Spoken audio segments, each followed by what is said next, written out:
현 정부 들어서 발표한 6.27 대출 규제 정책 이후에 서울시에서는요, 민간 재개발 정비 사업을 활성화하고 공급을 활성화하겠다라고 대책을 5번이나 내놨습니다. 이에 질세라 정부에서는 97 공급 대책이 나왔는데 27년도까지 33만 가구를 서울 수도권에 공급하겠다라는 구체적인 숫자를 발표했다라고 말씀드릴 수 있습니다. 공급 폭탄이라고 말씀드릴 수 있는데 과연 실현 가능할 것인가? 이번에 10.15 대책을 발표하면서 투기과열지구를 서울시 25개 구 전체로 확대 지정을 하면서 정비사업의 대표적인 재건축과 재개발이 위축될 가능성이 높아지고 있습니다. 이런 상황을 비춰봤을 때 정부와 서울시는 공급이 매우 부족하고 공급을 해야 되는 데는 의견이 없습니다. 하지만 이런 공급에 대한 수치화가 정확히 지켜질 것인가, 아니면은 이게 과연 불발탄으로 그칠 것인가.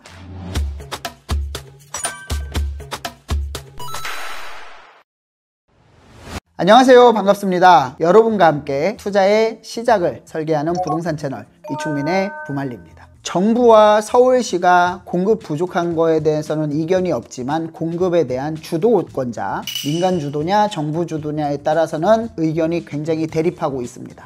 먼저 정부가 발표한 97 대책을 간단하게 말씀을 드리면요, 정부는 공공택지 중심의 대규모 공급을 외치고 있습니다. LH가 직접 나서서 공공주택을 짓고 수도권 전역으로 확장한다라는 계획입니다. 특히 이제 3기 신도시도 전부 다 한다라고 발표를 했고요. 정부에서 발표한 97 공급 대책의 핵심을 좀 살펴보면은 서울 수도권에 2030년까지 135만 가구를 공공주도로 공급을 하겠다라는 발표예요. 도심권의 민간 재개발도 활성화를 시킨다라는 대책은 분명히 나와 있습니다. 하지만 이 대책이 10.15 대책과 맞물려서 오히려 재건축이나 재개발에 발목을 잡는 역할, 모순적인 정책들이 계속 나오고 서울 수도권 규제 지역으로 묶어놓고 공공주도로 공급을 할 테니까 한참 기다려라 라는 의미로 해석을 할 수밖에 없다라고 말씀을 드릴 수 있고요. 반면 서울은 민간 중심으로 정부와 완전 다른 길을 걷고 있습니다. 서울은 오세훈 시장이 정부에서 발표한 6.27 대출 규제 정책 이후에 계속해서 민간 재개발 활성화하는 방안을 발표를 하고 있어요. 총 5개의 방안이 발표가 됐고, 얼마 전에 발표한 도심 정비형 재개발 사업 강남과 잠실권에도 물꼬를 터줬고요. 계속해서 규제 철폐와 서울시에서 할 수 있는 지원을 아끼지 않겠다라고 해서 민간 주도의 정비 사업을 빠르게 추진하려고 진행하는 그런 모양새를 보이고 있습니다. 자, 결국에는 정부나 서울시가 공급을 늘리는 데는 의견이 없습니다. 하지만 정부는요, 양을 늘리고 서울시는 필요한 곳에 질적인 공급을 하겠다라는 전혀 다른 방향이다 라고 말씀드릴 수 있습니다. 정부가 말하는 공급의 목표를 보면은요, 전국에 135만 가구를 공급하는데 이번에는 서울 수도권 중심으로, 왜냐면 지방 같은 경우에는 지금 아직도 악성 미분양이 굉장히 많기 때문에 시장이 굉장히 침체돼 있다. 그래서 서울 수도권과 지방은 양극화가 심하다라는 점을 부각을 해서 서울에서만 33만 가구 공급을 확대해서 물량을 쏟아내겠다. 누구 중심으로? 공공주도 중심으로. 하지만 실제 현장은 어떨까요? 실상은 그렇지 않습니다. 2018년도, 19년도에 계획이 나와서 구역 지정을 하고 2025년도에 입주를 목표로 시작을 했지만 25년도 10월 달인 지금 입주가 되는 데는 단 한 군데도 없습니다. 자, 물론 인천 계양 같은 경우는 내년 초에 입주를 목표로 진짜 빠르게 진행이 되고 있지만 나머지 지역들 같은 경우는 2027년, 2028년에 입주를 예상하고 또 민간 건설에 분양을 하기 위해서 대기했던 나머지 40%도 앞으로 입주를 하려면은 4, 5년은 걸려야 되기 때문에 굉장히 입주 가뭄에 부딪힐 것이다. 그러니까 제가 말씀드리고 싶은 것은 인허가와 착공 물량은 다르다. 물론 이번에 97 공급 대책에요, 정부에서 명확하게 표시는 해줬습니다. 공급 물량은 정확히 착공을 기준으로 한다. 이 부분에 대해서는 저는 굉장히 동의를 합니다. 인허가 물량이 여러 가지 이유로 인해서 착공을 못하고 또 인허가가 취소되는 경우도 많기 때문에 그 수치로 정확하게는 알 수는 없다. 하지만 착공 물량으로 공급 물량 수치를 통계를 내는 것은 옳은 방법이다라고 할 수 있습니다. 하지만 이 착공 물량이요, 인허가 물량의 3, 40~40%에 불과합니다. 그렇기 때문에 정부는 지금 굉장히 더디게 공급이 될 가능성이 높다, 이렇게 말씀을 드리고 싶습니다.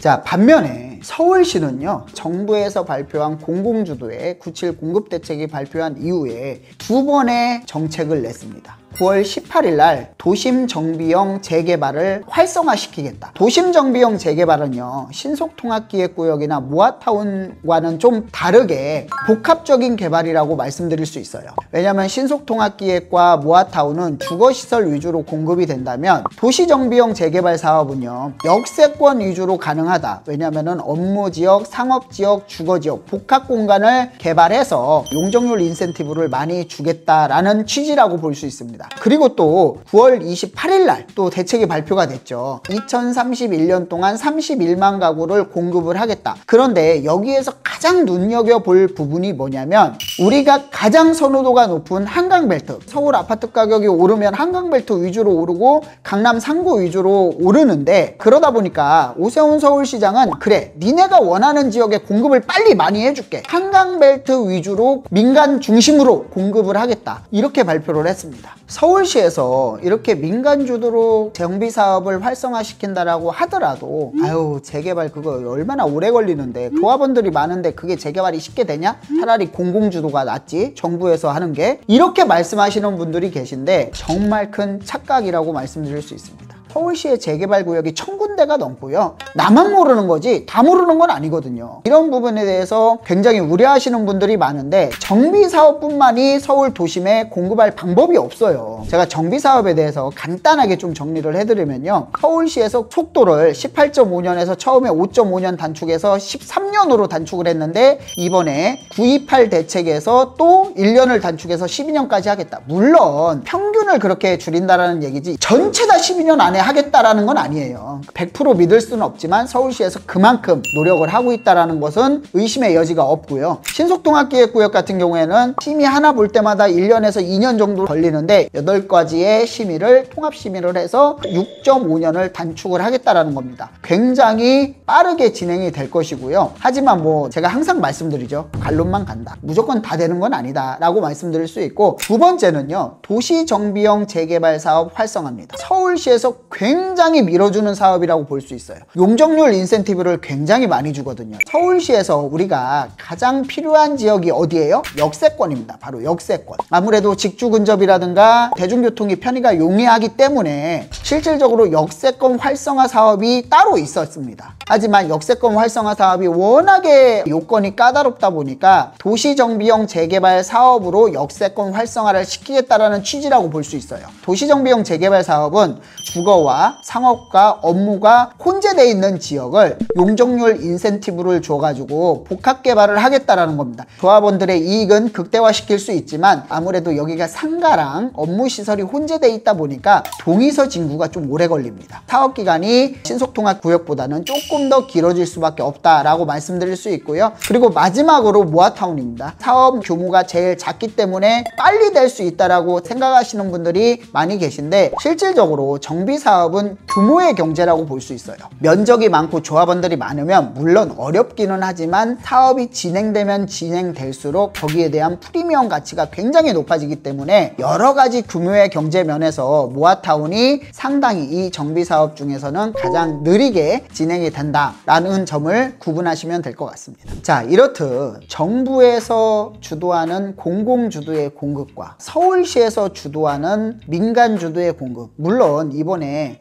11호 대책으로 인해서 어려움이 좀 증폭된 건 사실입니다. 하지만 서울 도심의 정비 사업으로 공급을 할 수 있는 것은 필수 조건이에요. 필요 조건이 아니라 필수 조건이기 때문에 이런 부분들이 분명히 완화가 될 것이라는 생각을 하고 있고요. 제 생각은요, 정부 주도의 9.7 대책을 뒷받침하는 공공주도의 공급은 시간이 오래 걸릴 뿐더러 선호도가 낮은 지역들, 서울 외곽 지역의 공급 가능성이 높고, 서울 도심권의 유유부지라든가 공공청사에 대한 부지는 지방자치단체의 협업이 중요하므로 사실 쉽게 공급이 되기는 어렵습니다. 공급이 되더라도 상당 기간이 걸릴 것으로 예상이 되고요. 숫자는 공급 폭탄이 아니라 그냥 숫자일 뿐입니다. 실질적인 공급은요, 신속통합기획구역이나 역세권 활성화 사업, 도시정비용 재개발 사업의 사업 속도가 빨라질 때 공급이 현실화된다라고 말씀드릴 수 있습니다. 우리가 말하는 주택 공급은 숫자가 아니라 움직이는 정책 속도에서 나옵니다. 계획보다 현장을,